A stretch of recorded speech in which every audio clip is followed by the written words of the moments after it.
All right. Good afternoon, everybody. Welcome to Surviving Mars for Real here at PAX 2018.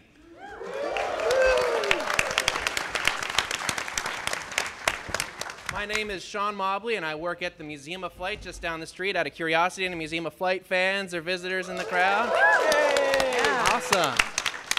Well, thank you, PAX, for having us back for a second year. For those who don't know, the Museum of Flight is the world's largest educational air and space museum. It is right here in Seattle. I hope if you haven't visited, you have a chance before you go. It's on the way to the airport, so it's very convenient. We're on a different airport. Don't get them confused, because your airline won't be very forgiving. But we are here again to talk a little bit about the game Surviving Mars and comparing it to reality. So we have a wonderful panel here, and I'm going to do some introductions here. First of all, we have Dr. Tanya Harrison. There she is. You might know her as Tanya of Mars. Tanya Harrison is involved with the Planetary Society, NASA, and is the Director of Research with the new Space Initiative at Arizona Space University. That sounds super cool. That would be good. Yeah. Helping connect commercial space companies with university research teams to develop cutting-edge technology to get us on Mars for real right now. Again, please welcome Dr. Tanya Harrison. Tanya, I noticed that you have a particular interest in Martian geomorphology. Yes. Now what, fans, big ups for Martian geomorphology. What exactly, for not you two, what is geomorphology? It basically means I have a PhD in shapes. I study the shapes of things on the surface of Mars, and it tells us about the history of the planet. Awesome. Next up, all the way from Bulgaria, Bisser Dienkov.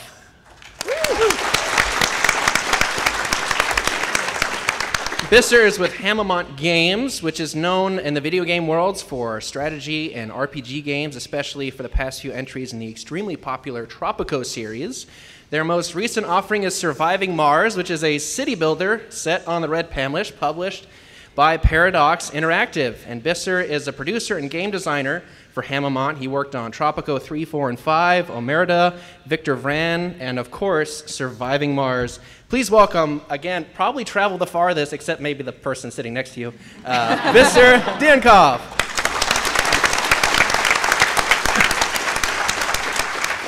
So, Bisser, producer is a very broad title. Is there anything specific on Surviving Mars that you kind of can talk about or that you worked on? Well, hey guys. First of all, thank you for being here. I've never spoken to such a large crowd, and I've never spoken with such a huge jet lag. Are you a little nervous about having everyone up here to look at your game? I think it's great. Oh, you'll do just fine. The game is a lot of fun. And Surviving Mars is something that has surpassed my expectations, our team's expectations. Thank you again, Paradox people. And I'm really happy to be part of it. It goes beyond my wildest dreams. If a couple of years ago, somebody, I think 2 years ago, somebody would have said, hey, let's do that project that is going to gather so much attention, and at some point in your life you're going to go to Seattle to this panel, I would have said, absolutely no way. This is a good moment, by the way, to thank Paradox Interactive. We approached them a year ago or so to see if they were interested in participating, and they've been extremely generous. Bisser is here. That's awesome.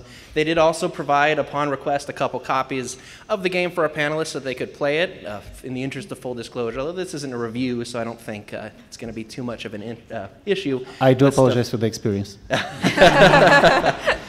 right, next up, we have Dr. Shayna Gifford. Hi, everybody.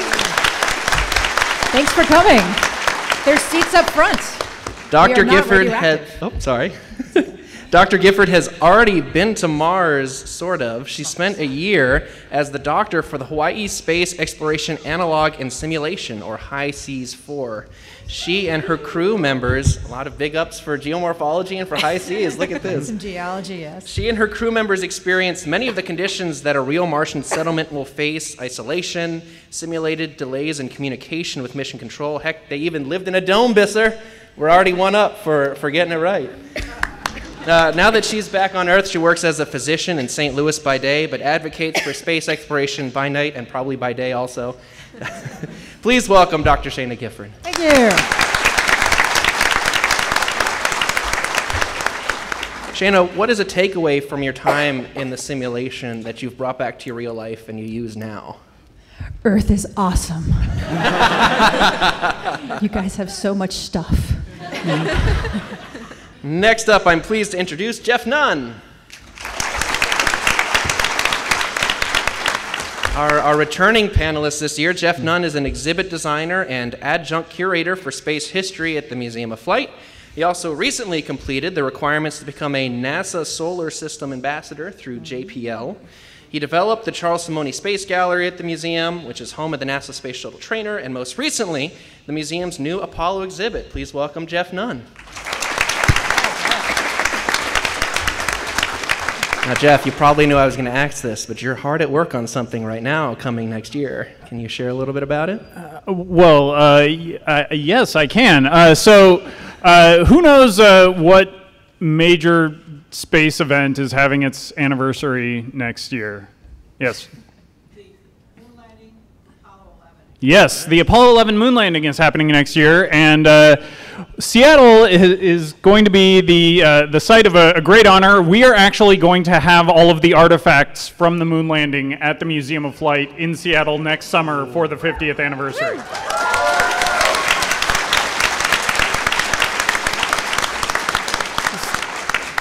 So they are currently touring the country. They just wrapped up in St. Louis at the St. Louis Science Center, where Dr. Gifford occasionally helps out. And it's a fantastic exhibit. They have the command module from the Apollo mission, the only part of the spacecraft to return to Earth intact, as well as Buzz Aldrin's helmet and gloves that he wore on the surface of the moon, and numerous other incredible artifacts. And they are all going to be at the Museum of Flight beginning next April and running through Labor Day. So it's going to close right around next Labor year's Day. PAX. Yes. What might be happening Labor Day next year that everyone will be in town for? Right. So, oh, wow. You can buy your tickets online? What? yeah. So encourage all of, because I think we have a few space fans here to come down and check it out next year. So it's going to be amazing. Awesome. Thank you, Jeff. Our final panelist, you'll be hard-pressed to find something that she hasn't done. She's been a high school science teacher, which in itself is, like, amazing. She's studied geology. Where's the there we go. Thank you. She went to space camp in Huntsville, Alabama. She became an aquanaut for NASA's Nemo habitat under the surface of the ocean. She serves on the board of trustees for the Museum of Flight, and oh yeah, she went to space for 15 days. Please welcome former NASA astronaut Dorothy Metcalf-Lindenburger.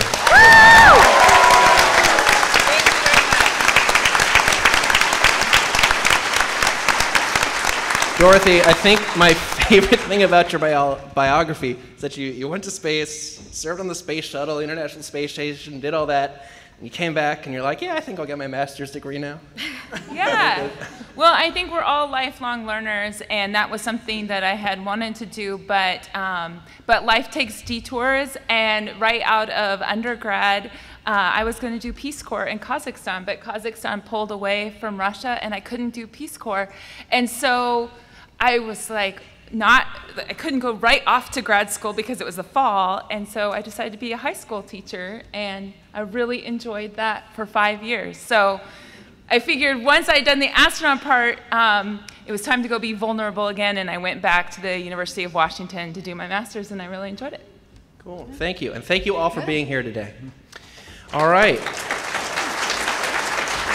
Let's jump into the questions. I have some questions prepared here to ask our panel, and then we will have plenty of time, hopefully, for audience questions. We'll get to that point in a little while. I'll start off, though, with Bisser. Let's take a look at the game. So what kind of balance did the development team try to strike between realistic and, I won't say fun, but realistic and gamified? Well, that's an interesting question, which unfortunately I cannot give a specific answer, like 35.7%. But ultimately, what we did is made the game scientifically plausible as possible. But there were those very hard decisions where we had to decide between gameplay perception, enjoyment of playing the game versus what science tells us would actually be done on the surface of Mars or on the way to Mars. And from the very start, since we're making a game, we decided to go down the right gameplay route. So ultimately, this was the core concept around which we designed our decisions. As you can, I don't know how many of you have played the game. I suppose probably some of you. And also, we had those, in the team, we have a very strong science fiction addiction, so to say, down to the classic authors. So we couldn't resist ourselves from the very start. We knew that this is going to be a little bit a side experience for the game, but we knew from the very start that you can't have Surviving Mars without some mystery events out there. Right. Well, one of the first things anybody encounters is surviving Mars is drones. Have you guys played the drone? I mean, is there merch? Is there drone merch yet, Susie? Like plush drones? Yeah, it's coming. It's coming. But drones are a big part of the game Surviving Mars, especially in the early stages. Mr., do you mind describing maybe before people land what some of the things that drones do in the game? The initial stage of the game is where the player prepares the first landing site for the arrival of humans and their hopefully long survival on the surface of the planet. And this is done by remote controlled drones that gather resources and construct initial buildings. We decided for gameplay reasons to go with drones that are very hard to break, and go with drones that can do amazingly complex tasks. And afterwards, we heard about curiosity and opportunity and figured out we're nearly the mark. Well, opportunity, I think, actually brings up a specific point. Tanya, I believe you worked on opportunity. Is that correct? Yeah, I still work on opportunity. Still work on opportunity. And I know if you haven't been following the headlines, do you mind sharing a little bit about what's going on with opportunity right now? Yeah, so right now, well, in about mid-June, Mars started getting its largest global dust storm that we've ever seen since 1924, when we started doing really dedicated telescopic observations of the planet. And in the span of about a few days, we were able to see the sun with the rover, to not being able to see the sun at all, to completely losing contact with the rover. And it's been about 80 days now since we last heard from it. We send a ping almost every day anytime we have a communications window open up and listen to see if the rover hears us and pings back, and we haven't received a ping back yet. So we are trying to demonstrate to NASA right now that there's still a lot of public support for the rover and that we would love to see it continue its mission, because by all accounts, from what we can tell, our thermal models and how the rover was before the storm started, the rover should be fine and it should wake up once the dust conditions are less dusty. So we get enough photons to the solar panels that the battery will charge back up again, and it should wake up and say, hey, I'm still here. But we have to give enough time for that to happen. We need to give the rover a chance. So we've been doing, we as in a group of team members from Opportunity, we've been doing a push on social media the last few days to try and get people to show their support so we can show NASA headquarters that the rover still matters, even though she's been on Mars for 15 years now, after she was only scheduled to last for 90 days, which is pretty amazing.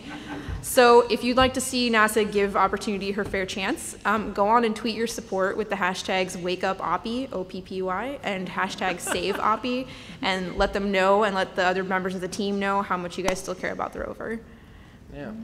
And looking at the role of drones then in real settlement of Mars, Opportunity is a great learning opportunity, as it were. What kind of evolution in the technologies does anybody see on the panel for the role of drones in real space exploration and settlement of Mars?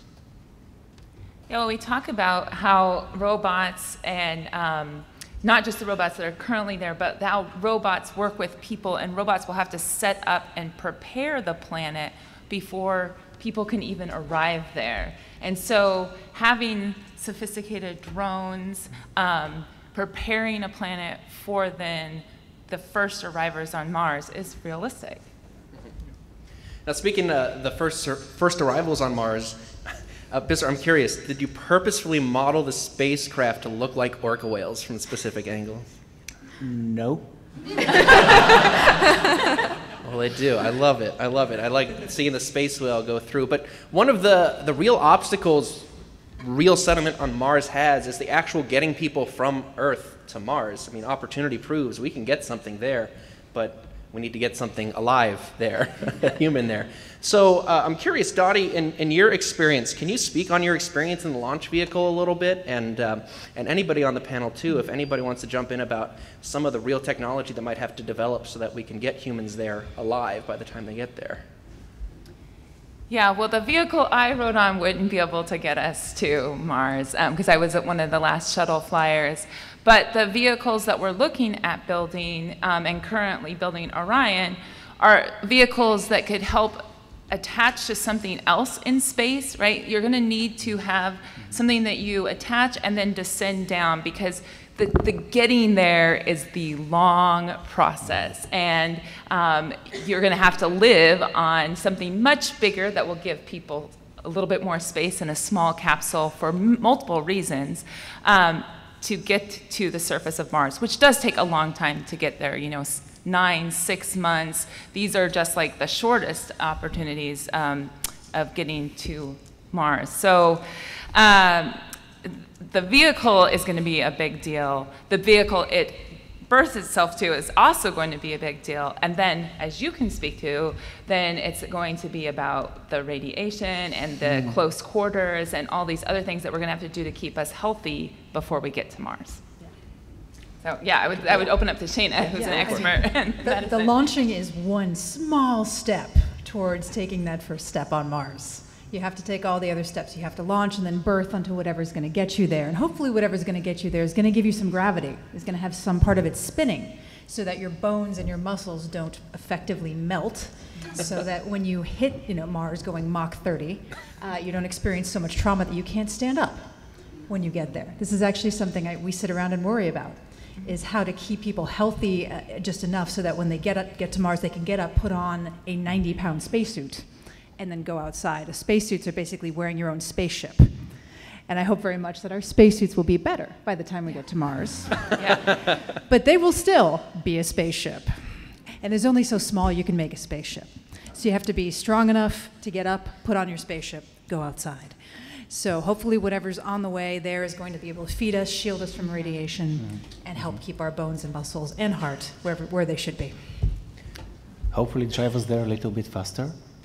Faster. There are some constraints. I'd love to break the laws of physics for this one. I really would. That would be great. Well, and one thing I think you nailed pretty well is the reusable space shuttle, and that technology is being developed right now. Jeff, I know you work pretty closely or work with SpaceX and Blue Origin and organizations like that. Do you want to talk a little bit about what's being developed right now? Well, yeah, and I think in talking about like the launch part of getting there, in order to, I think the development of propulsive landing capability that's happening in some of the reusable rockets that both Blue Origin is currently doing suborbitally, and SpaceX is already having a lot of success with orbital vehicles. That's going to be absolutely key for human landing on Mars. Because I mean, with the small robots like Sojourner and Opportunity and Spirit, they just kind of packed them in giant beach balls and bounce them across the surface until they rolled to a stop. But I think one of it's my understanding that they couldn't do that with Curiosity because Curiosity was already too big, that in order the airbag system would have had to be way too massive. So having that capability to slow down and a mixture of aerobraking and propulsive landing is definitely going to be having that technology developing now is going to be key for being able to land larger and larger payloads and eventually humans on Mars. So it's very exciting that it's happening now. Just to get a sense of scale, so the airbags for the Sojourner rover, which is about this big in real size, inflated to, about this size, once inflated are about 6 stories tall. And Curiosity is the size of a minivan. So if you scale up the size of how big the airbags would need to land something like that on Mars, and then you scale it up to something that needs to carry humans, it's just not a good idea. Though the landing would probably be kind of fun. Yeah. And I'd love to see a test of that in some giant field somewhere. I think that teenagers do it all the time. Now we have 2 geologists on the panel, and that is not unusual. There is a lot of geology study involving with surviving Mars for real, and a lot of mining in the game. Lots and lots and lots and lots of mining in the game so that you have the resources. Can the 2 geologists maybe address why geology is such an important field for us to understand when we're going to go land on Mars? Well, I'm going to defer to Tanya because she is the planetary geologist.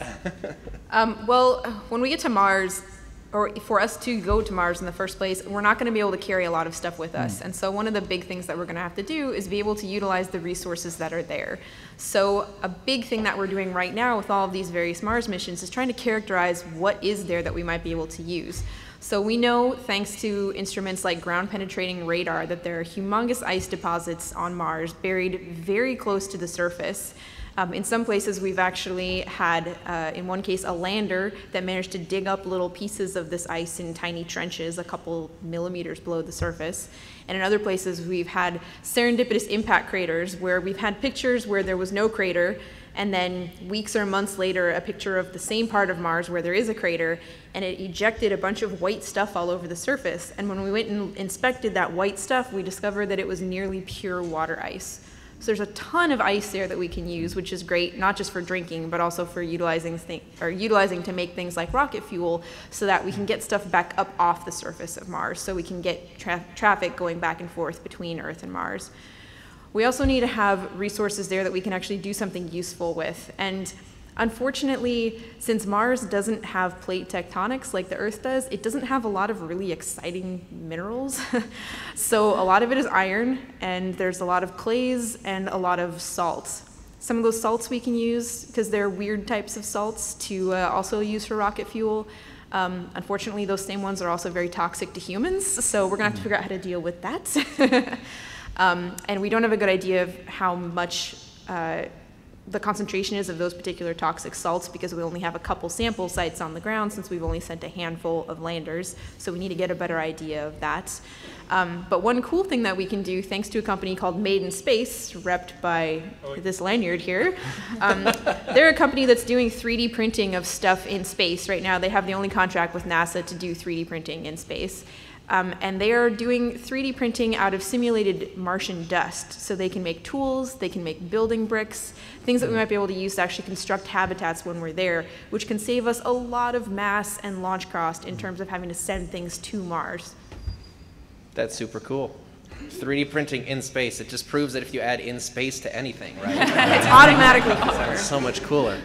Now, real quick follow-up. So I know Made in Space, they've actually got the first operational 3D printer actually in space on the International Space Station. Have they combined the Martian dust printing and tried that actually in that I don't printer think yet? they've done it in space yet, Okay. just on the ground. Okay. Going back over to Bisser, talking about once we've landed on Mars and we have humans there, they're going to live, right? They're going to need to live in something. Hopefully. Yeah. Talk a little bit about the habitat in Surviving Mars, the game. Absolutely, but first I'm going to take a step back and comment a little bit. Sure. It was our understanding that the main problem that we're going to face is the limitation of the cargo that we're bringing, and that the math to have the fuel brought to Mars and then back is going to be a definite problem. That's why we took that very same approach, with the understanding that there are a lot of resources, metals and regolith that we could use for producing different. So the more we can produce out of what we find on Mars, the more space we can have. And ultimately, when you land on the planet in the game, not in real life, you definitely need to find water to produce the fuel for your trip back, if you think such a trip is needed. I just have to say that the vaporator model with the big ball that explodes out, it's one of my favorite models in the game, because it took me a little while to figure out what the heck is going on here. But once I did, I figured out with what was happening. I thought it was one of my favorites. We did a two-pronged approach towards resource management and scarcity, and solving the question of resource scarcity. And the moisture evaporators are one of the possible approaches, and then you have the deep water extraction. Basically, we thought that, and I'm a little bit, I don't know, hesitant about saying this out loud in front of so many experts. At least in the game, you do have those scarce resources on the surface that could help you drive your colony that much further. But from the very beginning, you know that you will have, pretty soon, you will have to find another solution, whether it's going to be another resource that's far away and you have to take the distance into consideration, or whether it's going to be a deeper resource underground that you definitely need another way of reaching another type of technology to extract it. And as soon as you have that solved, and as soon as you believe you're prepared to have the first humans on Mars, you can get a passenger rocket and get what will be further down the road the founders of the Martian colony. And once they land, the player has to take care of about their immediate physical needs, like food, water, air. Supposedly they're not in such a great abundance immediately on the surface. But down the road, and what gets really interesting for me personally, is that the player will have to take care about other needs like comfort, psychological health, and morale of the astronauts out there. Yeah. And this is pretty realistic. A little while into the game, we were playing, and a couple of our colonists got a little bored. And what they wanted to alleviate their boredom was to go shopping. We didn't see that one coming. Spaceball. Yeah. When there were 6 of us only on Mars, there was no commerce. You know, money could not be exchanged for goods and services. But the psychology need is there. But the psychological, well, not for us. I think we all hated shopping. But in general, in the human race. So, you know, what did we do? So, well, we have to, I guess, put a store up. Well, what do we sell? Well, I don't know. These are 2 of us, two of the Martians from my crew playing this game. So we decided to sell electronics because it's the only thing we would want to shop for. That is, you have a video on your website that you did for Star Talk, and the detail that struck with me, for some reason, it's in the background. One of your crewmates looks like he's playing a DS or something. I don't know if that's what he actually was, but that made me think about the reality of the delay of communication. Whatever entertainment will be on Mars, we have to bring. There's no YouTube server on Mars that you can hit play the video. It'll take 20 minutes of buffering, which, let's be real, I mean. And we just thought, sorry for interrupting, but we just thought that if we put it straight down to like video games instead of electronics, it'd be too much. It'd be a little meta, yeah. Can you address that a little bit, though? Sure. So they did send us, and they sent you guys up with stuff to sort of help pass the time, right? Sure. What did they send you up with? So, well, on a shuttle crew, we just, at this time, we had our iPod with music because we don't have that much of a delay. But when we did our underwater mission, we talked about this same thing because we were simulating being at an asteroid, a near-Earth asteroid, so 100-second delay. But I mean, we can now put terabytes on, drives and carry them around. So what wouldn't you put? You could put your games, and we do send video games to people that are on board the International Space Station, and we do download lots of movies. In fact, sometimes they get to see movies before we see them here on Earth, and that's one of the really cool bonuses. Besides being in space, it's like. Look, the Earth is down there, but oh man, I gotta watch this movie. There are no spoilers in space. But yeah, I mean, for our 15 days, I didn't watch any media. I watched out the window. But if you're living up there for 6 months and you're getting used to these passes, of course you're going to do other things. And these are the types of things we do. We talk about downloading books and podcasts and all sorts of things. I mean, just think about the things you go through in your day. And that can be saved digitally. I think the most important part is then the interactions, and that's why it's important to have crewmates. Also might cause problems, but human interaction is really important when you're going off on a big journey. And we see this too if you read the books about the early explorers of the poles, of folks that sent out on voyages. The interaction of crew is really important. Shayna, how long was the high seas experiment that you participated 366 days. Here. Yeah. Yeah. And they sent us up with VR. So we had a halfway decent VR rig. And the first thing they set us up with was a bunch of nature scenes, you know, sort of soothing, lying on the beach, and this windswept cliff, and you know, these astronaut types, we're not astronauts, we're simulated astronauts, are sitting there, we're like, hey guys, do you have any helicopters? How about some jet fighters? Do you have any jet fighters? Because, you know, we're not really the lie on the beach types, per se. We like to get out there and do stuff. And you're limited, so you know, we didn't have a lot of extra time. You guys had no time. When they're in space now, they go by the playbook, which has their time scheduled in 5-minute increments. Try to do that to a Mars crew and see what happens.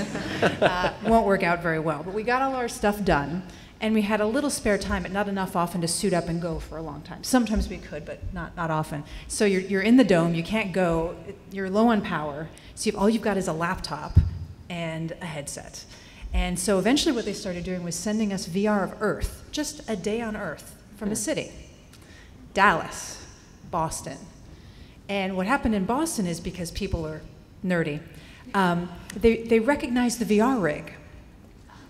And they started approaching the VR rig. And they started motioning to it and talking to the VR rig.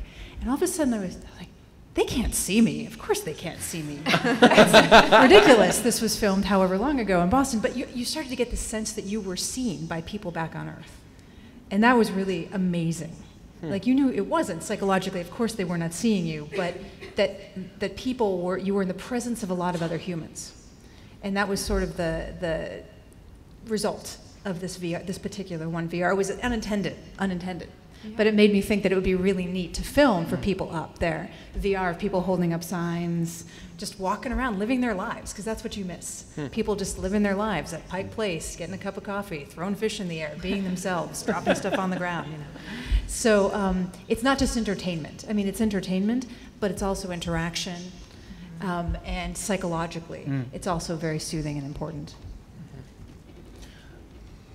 Just to add something, that's why I personally do believe that when we're going to Mars, a return trip, the promise of a return trip is going to be paramount psychologically to enable the first people down there to be able to cope with their tasks.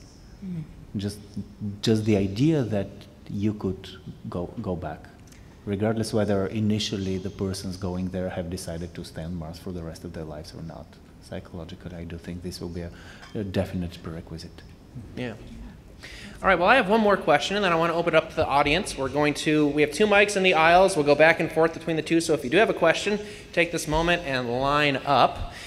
We also started about 5 minutes late, so we're going to run about 5 minutes over, so I hope you can stick around with us. But my last question is also psychological. And you can lose the game in many ways, but one of the ways you can lose the game is in the first few days. If the mission goes south, even if it doesn't, not everybody dies, the mission will get canceled, right?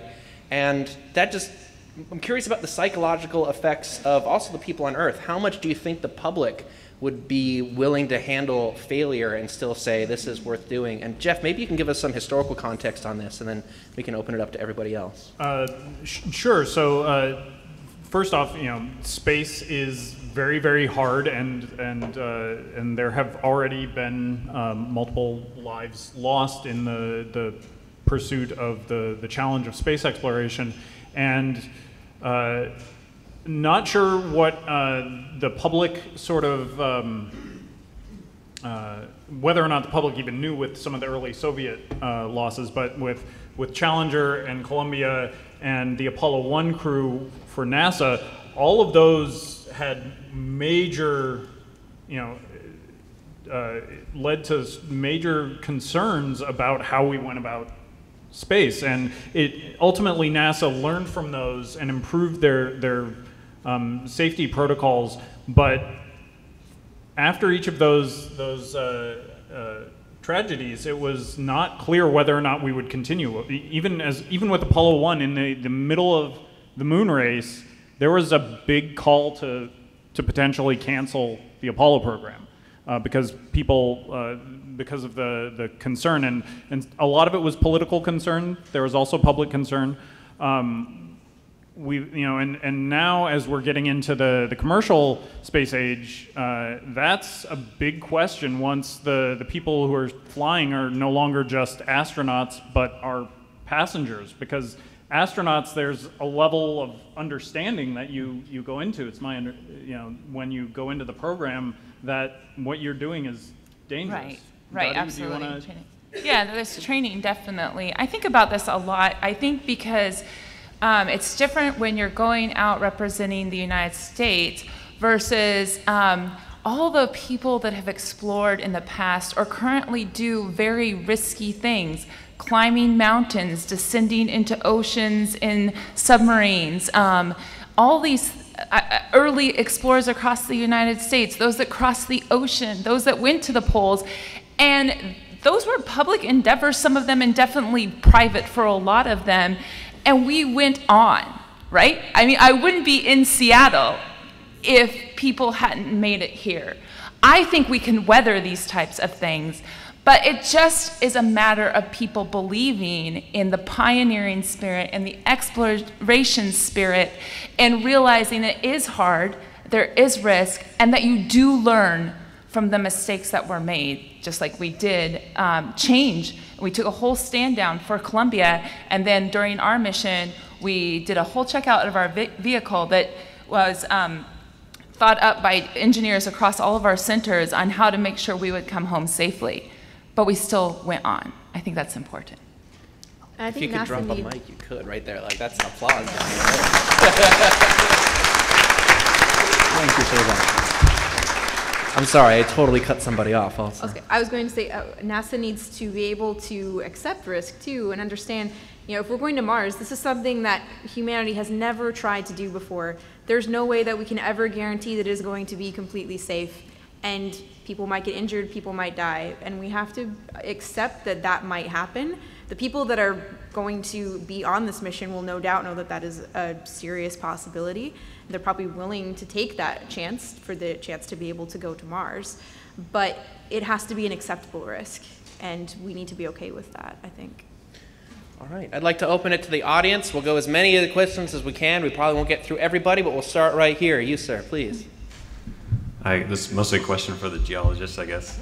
You said there was not really very much interesting because of plate tectonics, that there's mostly iron and a couple of salts. So are there things that we can build out of those materials that would require smelting or like making steel? Like, is there carbon available to do that type of processing? Yeah, we can do that kind of stuff. It's just that there aren't, from what we know, there aren't a ton of precious metals necessarily on Mars, so we might be scarce on things like palladium or platinum or things like that, and that's where mining asteroids might come in handy, not just for the Earth, but also for Mars. Awesome, thank you. Thank you. Next person. Question for Ms. Metcalf-Lindenburger and Dr. Gifford. I was curious about your experiences in space and on simulated Mars, in your personal relationships and dealing with being with those people for those long periods of time. What do you think your experiences might translate to what that's like for the actual first people that are not just being scientists on Mars, but being colonists on Mars?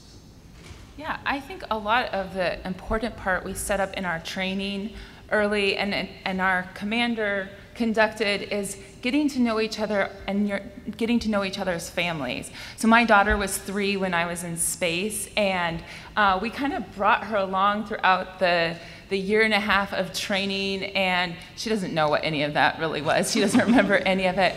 But it was really cool to get to know everyone else's families, and we still keep in touch. And to think about, like, when we were in orbit, talking back to our families. And so I think, again, this connection, not only with your crewmates, like we were invested as friends, as people that care deeply about each other and are looking out for each other, but also, of course, in a technical environment where each of us has backgrounds that we want to do our very best in. But I think our commander set that tone, and NASA set that tone early on when we do training on how to be crewmates. We go out and do National Outdoor Leadership School, NOLS, and go on camping trips together, and we talk about leadership and followership. Each of us is a leader. Each of us is a follower. A good follower is a good leader. And so we set that up, and I think that would be important for these early missions as well. Yeah, I think so too. We also did Knowles together. We went on this huge hike in the middle of summer through the Grand Tetons. Which one did you guys do? We were in the Wind River range. Wind River, okay.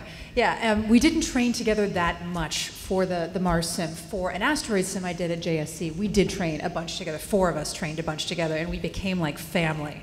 So by the time we launched, it was, whatever you need. You snore, okay, you snore. You chew with your mouth open, okay, fine, you do. Good thing there's actually gravity here. So the pre-training is very, very critical. If you just throw a bunch of people in a capsule and launch them, it's going to be chaos. But if they're kind of a bonded family, and family means bad stuff too. All the regular family stuff, all that happens. But pre-training and kind of learning to love each other and accept each other as family is pretty key. Thank you. Yeah. All right, next. Okay, so like a question for the geologists mainly. I was wondering if you guys have put in any thought in like where like future Mars missions would land, like what like structure or like what geological structure has like made you guys think like this is a good area to land, or what resources around it? So since water is the big driver right now, you could basically pick anywhere in the northern hemisphere that's north of about 40 degrees latitude, so kind of Seattle-ish, but on Mars. Unfortunately, those areas are really boring. They're just these big, flat volcanic plains, and there's not a lot going on. If you get toward the equator, it's a little bit more favorable temperature-wise, but if there's water buried there, it's so deep that we haven't detected it from orbit yet, so it's a big trade-off. So our bases will probably end up being somewhere really flat and boring just so that we can access the ice, at least to start out with. Are they looking at like living in underground in tubes because of the radiation? So I'm assuming maybe a little bit like, being in your water, absolutely. And then what else? Would it? Yeah, there's definitely lava tubes people have looked at, because then you have some radiation protection, which is going to be huge on Mars since it doesn't have any magnetic field to protect the astronauts from both cosmic rays and solar energetic particles that are coming out of the sun. Unfortunately, a lot of the lava tubes don't tend to be close to where the ice deposits are, so Mars is just making it really tricky all around. So get those drones working for you. We need to end up in domes like in Surviving Mars. So. We need to borrow the orbital observers that can find water as well as yours can. Yeah. So we need a bunch of those. But no, to catch people up, living in lava tubes, these huge underground structures that these two can tell you a lot more about than I can. I mean, you can build cities underground, and that would provide you with radiation shielding and that meteor protection, which you know if you play the game is key. And also just a better control of the environment. The dust isn't going to come along and wipe out the view of the dome either. Your domes are very clean in the game, very, very clean. And I know in the game, since it's digital, you can play with the lives a little bit and play with the difficulty. Can you talk a little bit about what would make the launch percentage or difficulty percentage more difficult? There are different aspects to that. First of all, you may choose a landing spot as close to the poles as possible, where the temperature amplitudes are highest. And then we also, in the most recent patches of the game, we added this set of game rules that can make your experience quite nightmarish, with constant disasters and certain other types of limitations. What I wanted also to mention when you mentioned lava tubes is that this was one of the cases where we had to decide whether to go for the gameplay favorable solution or stick to reality, and of course being the game developers we are, we went to the gameplay favorable solution, and hence we have those pretty clean domes because we wanted to give the player the ability to see his colony. We also thought a little bit about having an underground colony which the player wouldn't be able to see, but decided against it. But maybe, who knows? Maybe that would be an underground colony mod would be interesting, where you're just trying to figure out where is everything. The aspect of, okay, I'm on Mars, but I live in a tube underground and I never see daylight. Like, what does that do to you psychologically? Yeah. All right. Thank you so much. Thank you. Next person. Yeah, currently when we send probes and stuff to other planetary bodies, we worry a lot about not bringing Earth life with us. Do we obviously if we're bringing people with us, we want to keep them alive when they get to the planet. So do we just hope to have ruled out life or found life before we send people to the planets, or is getting people there just more important? I think we've pretty much all accepted that once you send humans, any type of planetary protection rules are completely out the window because there's nothing we're going to be able to do to protect against the number of bugs that humans have associated with them. So hopefully we'll know for sure whether or not there is or was life on Mars before we get there. That's going to be really difficult though. So the only other option would be hopefully life on Mars is genetically different enough that if we did come across it, it would be very obvious that it didn't just come with us. Thank you so much. Next person.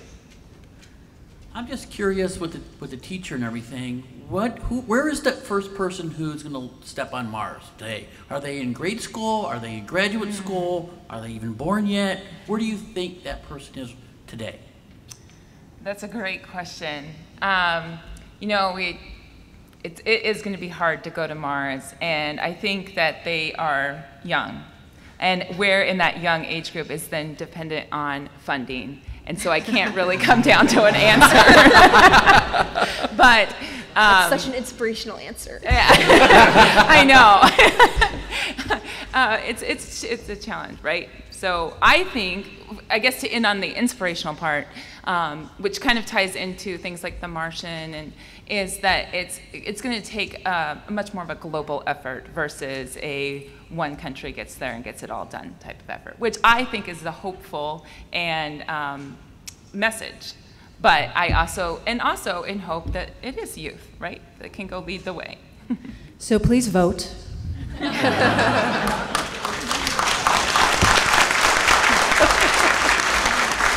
If we have the political will, then our children will be able to go. If you want to learn all about how NASA has changed based on the whims of any administration, Jeff could probably do a whole panel on that. Well, and it's interesting you mentioned funding, because there's a big question about, you know, people keep talking about like wanting to get back to the support that we had for the Apollo program, and that really depends on what question you ask. There's an historian at the National Air and Space Museum who did a bunch of research and looking at polling data at the time, and there was generally the support for NASA, if you say, do you like NASA, is about the same now as it was during the Apollo program. And he was looking at also phrasing during the Apollo program of, do you think the moon landing is worth it, and then do you think the moon landing is too expensive? And the only time when you put it in terms of money that a majority of the people thought the moon landing was worth it was right around Apollo 11. It lasted a couple of months and then dropped off. So as President Kennedy said, we didn't go to the moon because it was easy. We went because it was hard, and we have to be willing to do the hard things and put the resources to doing the hard things if we're going to really make it happen. It's another mic drop moment. All right, next question. I think we're over here. Okay, you were talking about the promise of return, but one of the big parts of the video game is that you can't send colonists back. Like, even if they're useless, even if they have terrible traits, you can't send them back. They just are stuck there. So I was wondering, how does the prospect of multi-generational missions where people are born on Mars and then work on Mars change the mission prospects? Like, in the game, you have to build schools or else you end up with a bunch of useless colonists. You have to train people to have actual helpful jobs so you can keep your production up. Is that something that people are looking into? Is that like something that we are already thinking about?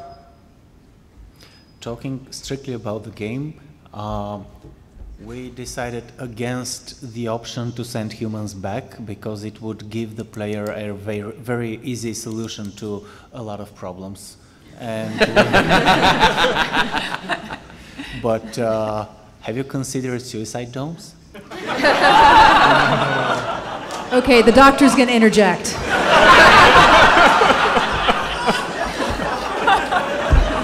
All right.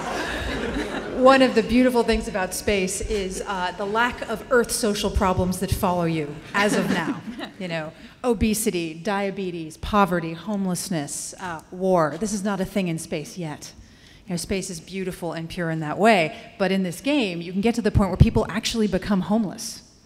where you actually have Martian homelessness, where human social problems take root and blossom on Mars, and then what, right? And I think that is an interesting aspect of the game. Jokes aside, we believe that when you hit those problems, you would have solved a lot of the initial problems already in a at least for quite a longer term of gameplay. So we definitely wanted to keep the player challenged and explore different aspects. And we also, as the team behind the game, we believe that when there are many people on Mars, we will eventually start to run into those types of problems. Thank you so much. Thank you. Next question. Sorry about that. So my question is more or less, so you all have professional backgrounds by the game developer. What about when ordinary people start wanting to go on these missions? When they don't have a geological background, they don't have a master's or a PhD in physics. They're an average person like myself who's an urban planner, but would one day want to go to Mars. What do you think are going to be the problems or the ways that we're going to have to deal with ordinary people that may not have the skill sets that still should have the right to go?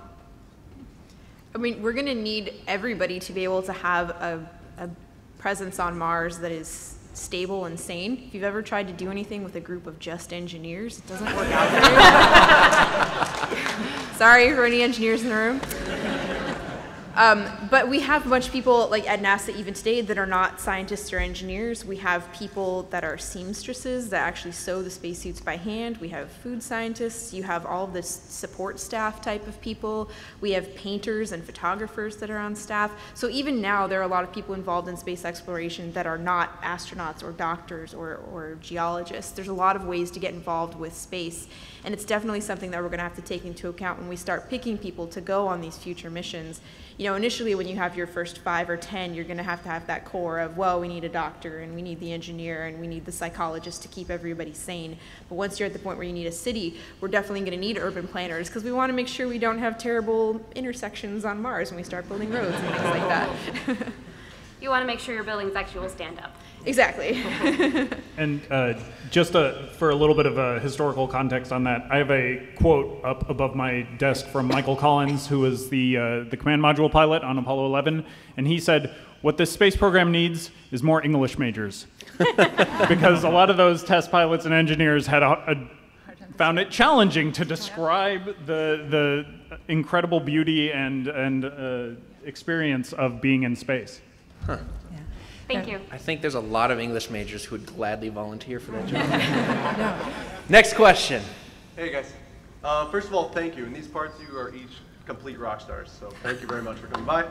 Yeah, it's an awesome round of applause. Originally I had a question for Dr. Gifford about the High Seas 4 and how the Habitat podcast portrayed that, and I was wondering if that's accurate or well.